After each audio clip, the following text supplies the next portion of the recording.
Hi guys and welcome back to Movies That Matter with the Viking. And Henry Cavill was recently talking about Superman and the Snyder Cut recently on Variety's Actor on Actor Studio with himself and Patrick Stewart. Very good interview. Definitely check it out. But what did he have to say regarding the Snyder Cut? He goes, the Snyder Cut, the famous slash infamous slash all sorts of things Snyder Cut.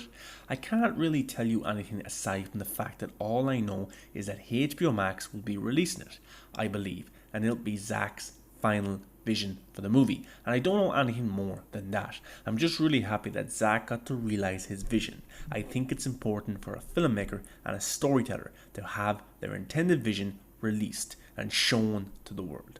I'm looking forward to seeing it myself. It's been quite the ordeal. And that's what we had to say about the Snyder Cut. Now, as we know, Henry Cavill hasn't been too outspoken about the Snyder Cut in the past. He was one of the cast members who didn't tweet out the hashtag or show any support towards the film publicly. But at the time, I did say that he's probably trying to negotiate a new deal as Superman going forward for the future. So he didn't want to piss Warner Brothers off. That was my interpretation of it. A lot of people give him shit and hate and stuff like that, which I never thought was the right thing to do because we definitely don't know or still don't know the full story about him. And of course, his agent is The Rock's agent. So, things are very precise and detailed in their actions and what they do. But look, he said he can't. He's looking forward to the film coming out.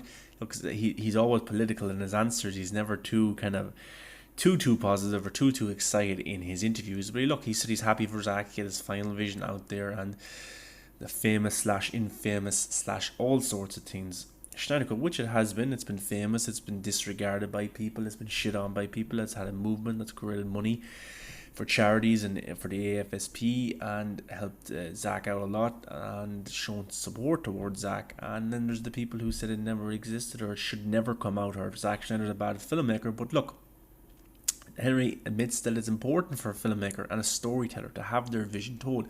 And that's true. A studio hires a man or a woman to do a job, and that job is to direct a film.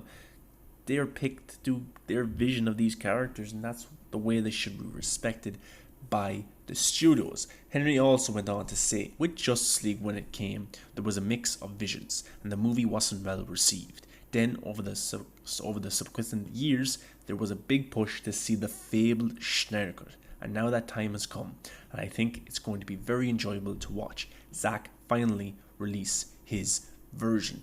And that was him talking about to Patrick Stewart, explaining what the whole Snyder Cut thing was. Josh Whedon had to come in after Zack left after the death of his daughter. He reshot nearly the entire film with Jeff Johns, rewrote scenes, made it lighter, changed the color palette, changed everything about the film's score. We all know the story, and he just explained it, and he says that now is the time for Zack to get his film and released. But I wish Henry was a little bit more kind of excited about it, because the huge fan base there is for his Superman is from Man of Steel and is from Batman vs Superman. It's not from that Justice League film. I think Henry is a great Superman. I think he will be a great Superman going forward. But I think Henry has to realize that the reason he's as famous is because of Man of Steel, because of Batman vs Superman. The fan base, the Snyder Cut movement is fans of those two movies. They are. They're not fans of the Justice League film that we seen in 2017.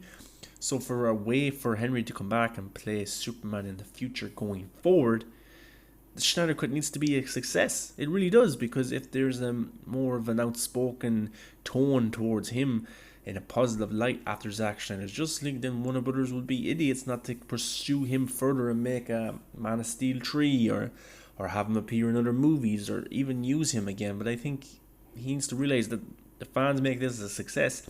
We'll see him back in that black suit or that blue suit, whatever they're going to use going forward. We know we get to see the black suit in the Snyder Cut, but I'm looking forward to it. Henry says he's looking forward to it, and people just give him a lot of shit over nothing, but I can't wait. Henry Cavill is our Superman, but he also had something interesting to say about him as Superman, the character. Henry said, "Children don't necessarily see me as Henry Cavill, but they might see Superman. And there's a responsibility which comes with that. I hope that I get to play more of Superman in years to come." And look, he knows what Superman means to people. He knows what it means to be Superman and to act in that way. But this is why I always say that the 2017 version shouldn't be disregarded completely. I'm sure there's children, small kids who have seen that film and love that film and love that Superman and love that Batman. It's not going to make Warner Brothers millions and millions of dollars, that version of those characters, and we've seen that with Justice League. But with him being Superman, there's a fan base there, and it's not just people in their 20s, 30s, and 40s who like these films or who are a part of the Snyder Cut movement. There's children who aren't up to date with everything that goes on, that see these films, that get excited for these films and like these characters. So the 2017 version of Justice League, I'm sure it has a fan base of young children that love that film, and Henry realizes that. So that's why I think he doesn't shit on that film as much as other people do. That's why I think he respects the 2017 version, even though it's not his best work, it's not the best work of them characters or the best film, but I think he realizes there's a fan base, and it's very similar to the Batman Forever and Batman and Robin days. Nowadays they get a lot of shit, but at the time they had a young fan base of people that loved them, and you even have people now who are in their 20s or 30s or 40s, well maybe just not 20s, but that have grew up on those films and love them to this day. So you have to think of different people's perceptions and interests and what they've seen at that time in their life.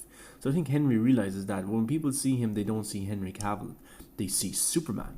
And it just shows you that we all play characters in our life. We are our name that was given to us.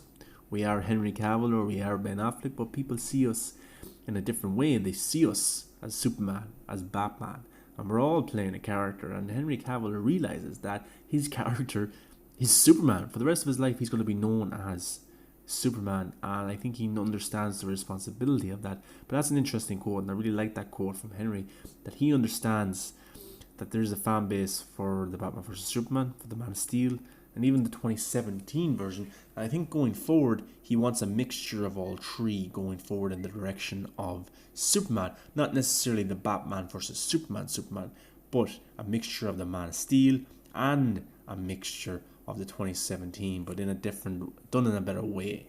Now let's move on to Wonder Woman 84, which is coming out in October. Of course, sadly moved from August to October, but Patty Jenkins, the director of Wonder Woman, had a lot to say, and she was asked questions regarding Wonder Woman 3 and her future with the franchise, and she had this to say: "I've really hit the pause button, because the truth is, where that plot line was coming from was our state of being 6 months ago. And so I want to make sure that I'm totally absorbing whatever the result of this pandemic is. We're not starting to work on that movie right away. I'm hoping to do this Amazon movie before we do the third Wonder Woman." So Patty is basically saying that she doesn't want to think about Wonder Woman 3 until she actually sees how the world is around the time. Because 6 months ago, her perception of what Wonder Woman 3 would be, which I'm guessing is going to take place in modern day, is very different. Maybe she'll want to implement parts of what we've gone through in the last 6 months, 3 months with the pandemic. Maybe even having that in the story a little bit, because we've heard that TV shows are planning on putting it into their storylines. I'm sure we're going to get a lot of movies and references towards COVID-19 in future shows and movies. So she's going to wait until she sees the state of the world in the time that she's getting ready to write and make that film. And that makes sense, we don't know what kind of world we're going to be living in after all of this. So she doesn't want to make any plans, because I think DC films are very grounded, but they're very realistic in their tones towards what's going on in the real world around us. And she might want to implement some pandemic elements into Wonder Woman 3 to make it more grounded, make it more realistic, which I think would be very interesting and very cool to see something that mirrors our society. It's even with a comic book movie, and that's what I like about comic book movies that are grounded, like Logan, like Batman vs Superman, because they have real elements in them. And people call me crazy sometimes when I say that superhero films are grounded and realistic, but I'm talking about how those characters go through situations that would mirror what we go through in our own life. getting old, losing a loved one, dealing with depression, things like that. I think them elements are very interesting to find in superhero movies and make them more relatable to us as people, as moviegoers. So yeah, so then she said, we're not starting to work on that movie right away. I'm hoping to do this Amazon movie before we do the third Wonder Woman. So is she referring to the Amazonian movie that was rumored taking place on Teases? Maybe. I'm not too sure if I'm interested or excited for that Amazonian film that centers just around the Amazonians. I suppose it'll have to depend on the cast, the story. I don't know. To me, it just seemed like a very interesting concept to make a full film out of. I like the parts that we get in Wonder Woman. We'll get some more in Wonder Woman 84. We'll get some more in Justice League next year. So I like seeing snippets, but I don't think a full 2-hour film of it would be too exciting. Now, maybe I'm wrong. The film could come out and be the best DCU film that we've ever seen. Who knows? It all depends who's involved with it, what's the cast. So, look, if she feels that she has a strong enough story there to go ahead and move forward with an Amazon movie, then that's perfectly fine. She's a very talented director. But I also think that maybe Patty Jenkins should try something different before she does Wonder Woman 3. Like, look at Christopher Nolan. Through his Batman trilogy, he did films like The Prestige. He did Inception. You know, I think that very much improved him as a director, going away and coming back instead of him getting tired and dogged down by the expectations of his Batman films. He went away and did other projects and was able to think outside the box, not just in Batman terms.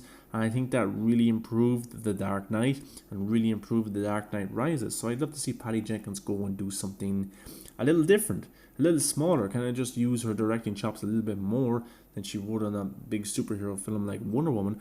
I think that would be very interesting. So all in all, I can't wait for Wonder Woman 1984. Everything that we've seen so far, it looks cool, it looks bright, it looks interesting. I can't wait to see the dynamic between Steve Trevor and Diana and what's going on there. Of course, Christian Wiig's Cheetah. I wonder how that's going to look. I can't wait to see the first reveal of that.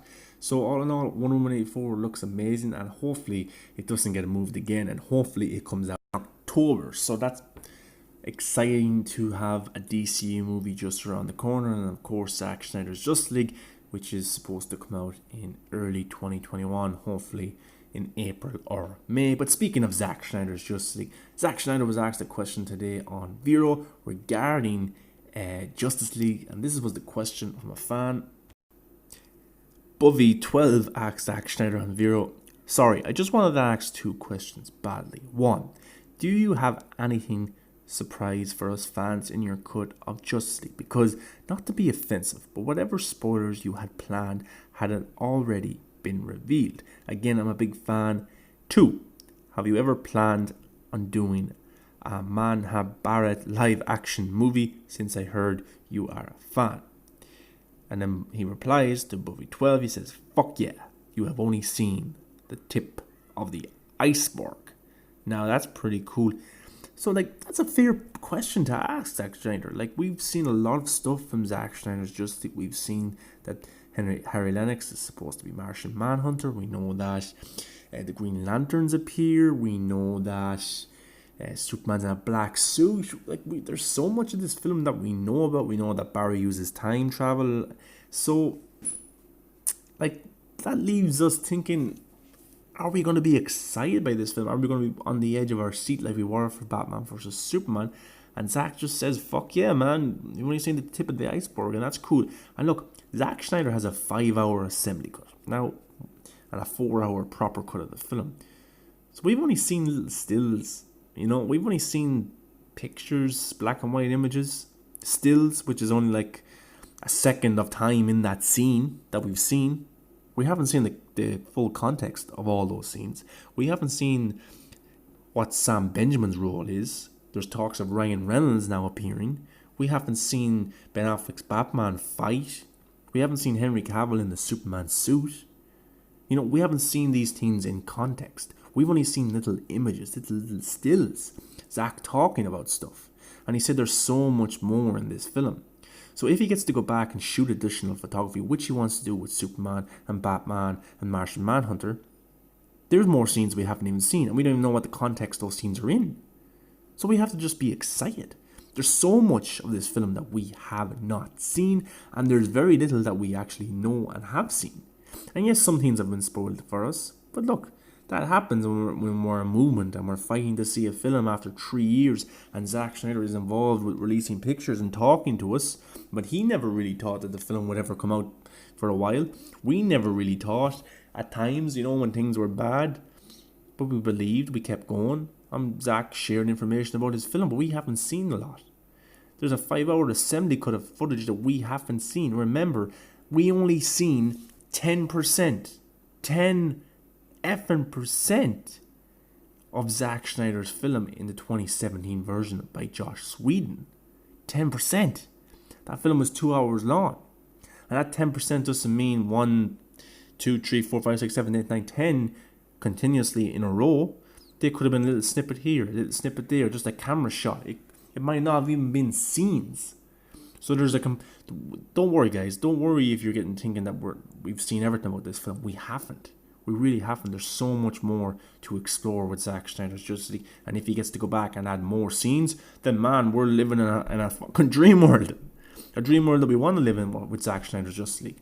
So all in all, guys, don't get too worried about what we've seen and what we haven't seen with Zack Snyder's Justice League. There's going to be so much excitement. And from things that I've heard, man, it's just going to be 10 times better than Batman vs. Superman.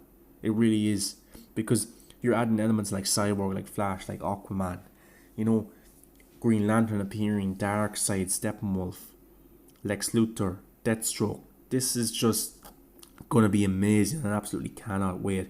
But Zack Snyder today also thanked the Snyder Cut movement. He really did on his Twitter. He shared an image, pretty cool image. Zack said, "The bottom line, you have saved lives. This powerful movement is amazing. $200,000 raised and counting. Thank you, Snyder Cut movement, for all of your support." And Zack Snyder thanking the Snyder Cut movement for the work, not only in supporting him as the director and supporting the film, never even mind the film, but in towards to AFSP, the American Foundation of Suicide Prevention. $200,000 raised. Absolutely brilliant. And Zack even says that this powerful movement, and he thanks us and he refers to us as the Snyder Cut movement. And that's amazing. Absolutely. Never mind Zack Snyder's Justice League, never mind Batman vs. Superman, never mind Man of Steel, never mind the films. The work that has been done, the money that has been raised is absolutely extraordinary through t-shirts, through events. And the Snyder Cut movement gets a lot of bad buzz for being negative, for being toxic and being aggressive. That's not true. A lot of work has been done for raising money for people who've gone through a lot of stuff. And as Zack has said, has saved lives. And that's absolutely extraordinary. And people like to put the Snyder Cut movement in a bad light, but they fail to realise, to talk about the good that's been done through the movement, and $200,000 raised. Absolutely brilliant. And look, there is people in the movement who are toxic, who are just bad, mean people online. But look, I think their negativity is definitely outweighed by the positive people, by the positivity in the movement, and by the money that is raised. People like to hate just to hate, and they, as Superman's father would say, people hate what they don't understand, and people get jealous and things like that, and people just kind of want attention, but just don't give those people attention. If they say they support Zack Snyder and they support anti-bullying and they want to raise money, absolutely brilliant. But then if they want to go and act in a certain way or a certain behaviour, let them, because that's their lives. That's the way they want to live. Let them do that. We don't know what people are going through in their personal life. But as I said before, it doesn't take anything to be nice, to be respectful towards people who are respectful towards you. But I'm absolutely ecstatic that people have come together to raise money like this for something so important that's got nothing to do with films, movies, or actors. It's got to do with people, with human lives and struggles that they go through every day in terms of depression and feeling sad and feeling unloved. And if anything at all helps, and if this helps, if $200,000 helps, if people coming together and trying to be positive and trying to do the right thing helps, then that's absolutely brilliant. So anyway, guys, let me know your thoughts on Zack Snyder's Justice League. and we've only seen the tip of the iceberg. Let me know Henry Cavill's comments. What do you make of them? What do you think of him being kind of political towards the Snyder Cut? But what I found interesting his thoughts about Superman, and also Patty Jenkins referencing Wonder Woman 3, and she wants to see the current environment that we're going to live in the future. Let me know your thoughts about that, guys. I'm very interested to see. Don't forget to like, comment, and subscribe. As I've said before, it's a great time to be a DC fan, to be a comic book movie fan, and just enjoy this ride that we're on. Let me know, guys, on the comments. Come and follow me on all the social media. Come and talk and engage. Talk about movies. That's what we love doing. And don't forget, Zack Snyder's Justice League is coming in 2021, and Wonder Woman is coming in October. Until next time, guys, have fun.